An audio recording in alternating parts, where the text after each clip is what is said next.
Okay, so now that we have theoretically all this information filled out with hard copies in front of us, uh, we are going to enter this into the actual local grown update that we will be sending out to customers.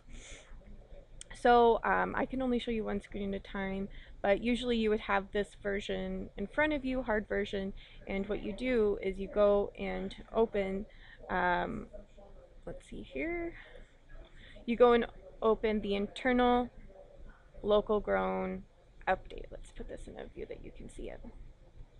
Okay, so notice at the bottom we have three tabs. We have conventional, organic, and Hy-Vee.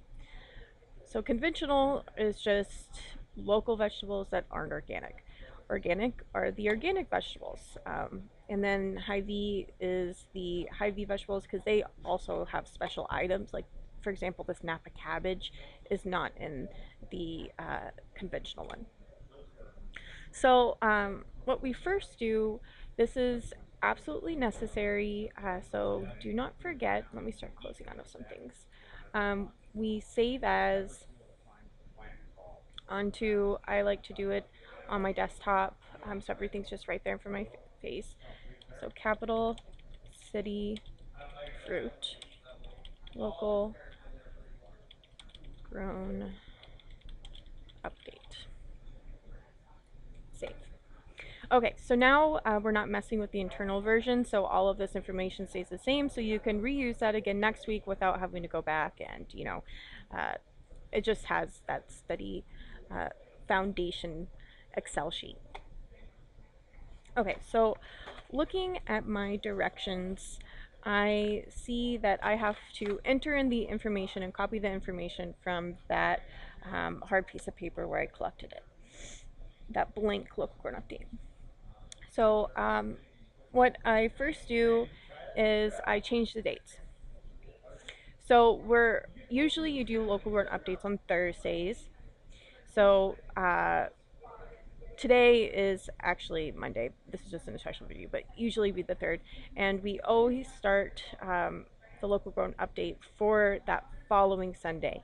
So the 6th. So August 6th is the first day for this local grown update to actually be valid for people to know what's available when. So anything that's in this item will be available on August 6th, and so on and so forth. So we have the 13th and the 20th as well.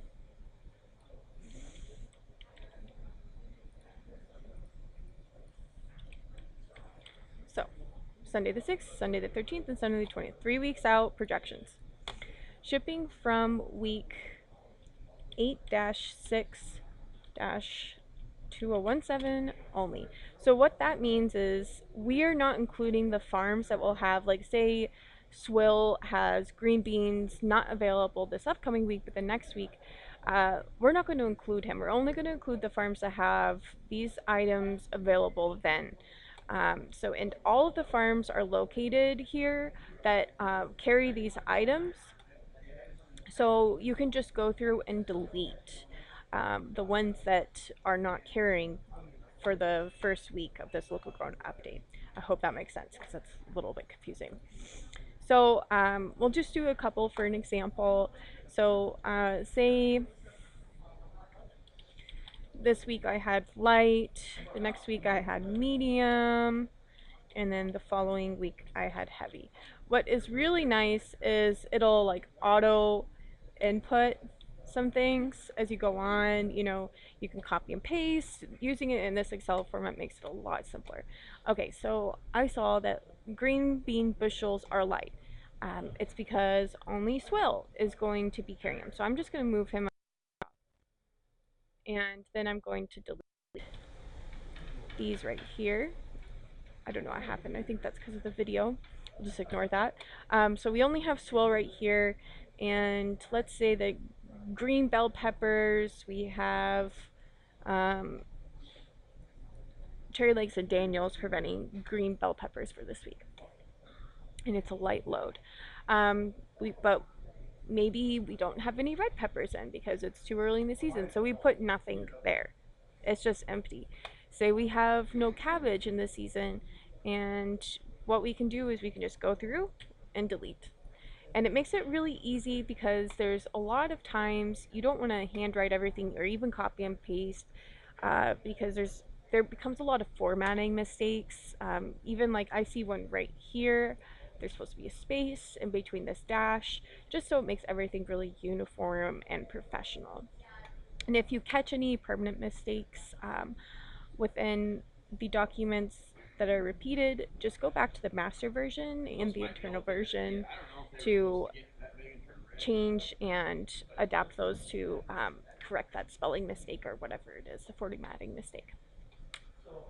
Okay, so you do this for every single one. You do it for conventional, organic, Hy-Vee. Always change the dates, always change the week, shipping week, put light, medium, or heavy, and put whatever farms available with them. It's pretty straightforward. That's how you do it.